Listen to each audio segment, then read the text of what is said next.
What's up YouTube, it's Raphael from C Manga, here again to bring you another review of the Breaker New Wave, Chapter 82. Chapter starts with Wang Jae-Hung, the head of the Il-Wo-Mon school, bidding his farewell to the Sun-Woo clan masters, promising to bring back the clan head Shi-Woon as soon as he's fully recovered.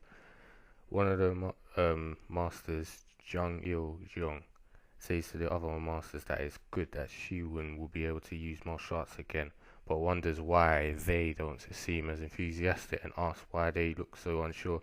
He's called an idiot by one of the other masters, and they ask Jae-Kwan his opinion, who thinks the situation is very suspicious. One of the other masters state that Wang Jae has lied to them about Shi-Woon coming to him first, and he could see that Shi-Woon was uneasy about the whole situation and not someone who apparently lost his memories, and there being bruises as well covered on his body, so obviously they can tell that was a lie. They saw through that from last week. Jae-ung snaps, basically peed off that they were deceived and annoyed that they attacked what he assumes that they attacked the clan head and wants to go back, but Jae-Kwan refuses that and basically says if their Gaiju didn't want to tell them the truth, obviously he's given his approval of the situation and wanted them to be fooled by it, so they should respect this act and move on. But he asked Elder Kim to investigate the real story of what happened for themselves. Another elder basically asks, considering how all this has happened, does Gaiju need more training after the mistakes he's made recently, considering he let Shin-Woo walk off by himself and get into that situation in the first place?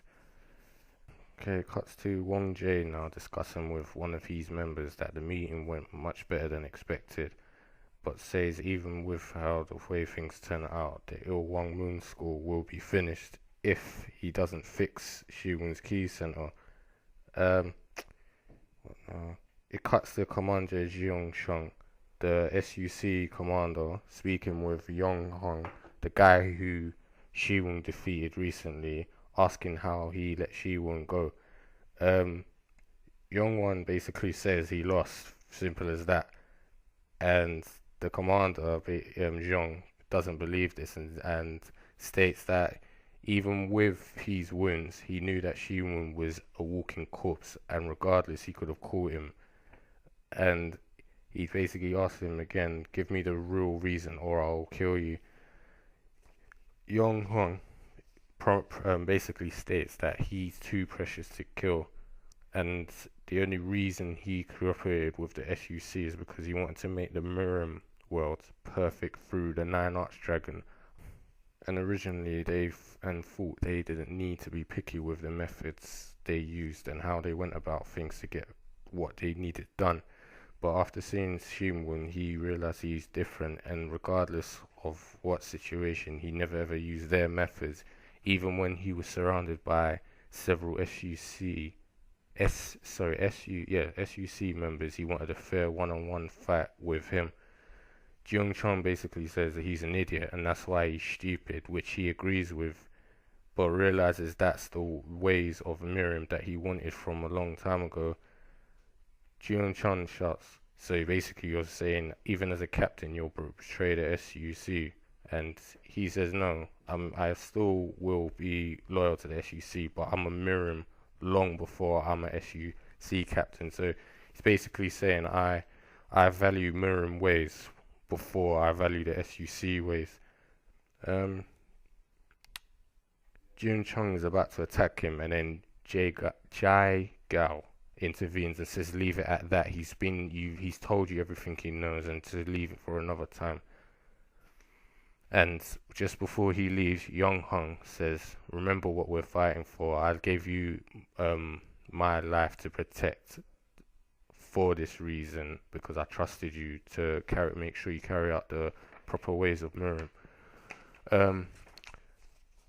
They leave him now, and Jae-gal says they've missed the perfect opportunity to kill Shi-Woon, and Jun-Chung he says no, I'll kill him no matter what, regardless of what happens. And Jae-gal says it will be difficult to do this anyway the first time, and it will be difficult to do it again, especially with Sarah Kang's extremely intelligent planning. And when she became head of the Mil-Yang-Moon clan, this caused more influence of the mirroring world, so she's basically caused a lot more trouble for the SUC in general, meaning that they won't be able to go back and try and attack Shi-Woon. What else? Jun Chang asks if she's so talented, why didn't they scout her originally? Which he replies that she was abroad and only returned recently to take over um, her clan because the Nine Arts had killed her father. It then cuts to Jion asking, so wasn't Shi-Woon the Nine Arts dragons, and obviously you must know disciple, so it cuts there. Sarah Kang awakes in the hospital, remembers that Shi-Woon saved her, which she was very surprised at, but also remembers that she confessed to Shi-Woon about being lonely and not wanting to lose her, which embarrassed her, so because she revealed a bit of her feelings towards him, and she said, even in that situation, why did I say that? I should have just kept my mouth shut. And she just thinks, oh, I could just avoid him for a while, and then act like nothing happened when they see him again. And then, speak of the devil, Shi-Woon arrives and asks, and what do you call it, asks how she's feeling, which surprises her because that's exactly what she didn't want. She asks him, aren't you receiving treatment for your key center? But he tells her that, oh, that's what I came here to tell you about, and how do you know about it? But regardless, she said he wanted to do that for another time and come and visit her because she was lonely, which she told him before, which he remembered, and she was hoping he wouldn't remember that, and it ends with her being embarrassed and basically, in a comical way, wanting to die. Yeah, so that's about it. The chapter wasn't as, I'd say, action-packed, so it wasn't at all, to be honest, as the last, not even the last chapter, I'd say the chapter before it went on a month break, but it was still a good chapter nonetheless, because it's kind of revealed a bit more of the storyline in the coming chapters, what kind of conflict there's going to be. As I said in the last chapter, there was certain characters I wanted shown, like Sarah Kang, which she was shown, so that's kind of wrapped up what condition she's in, and it's, as I said, it's been confirmed now that he's Shi-Woon's having these key center repaired, so that's another plot moving device for the stories. That's another good thing. So yeah, it is moving along. This is just, I said, I'd say more of a what could I say? I'd just say it was more discussion based chapter. It was just wrapping up more things and then building up more plot for the next few chapters, which I think's good. Yeah, so out of 10, I think I'll give it an 8.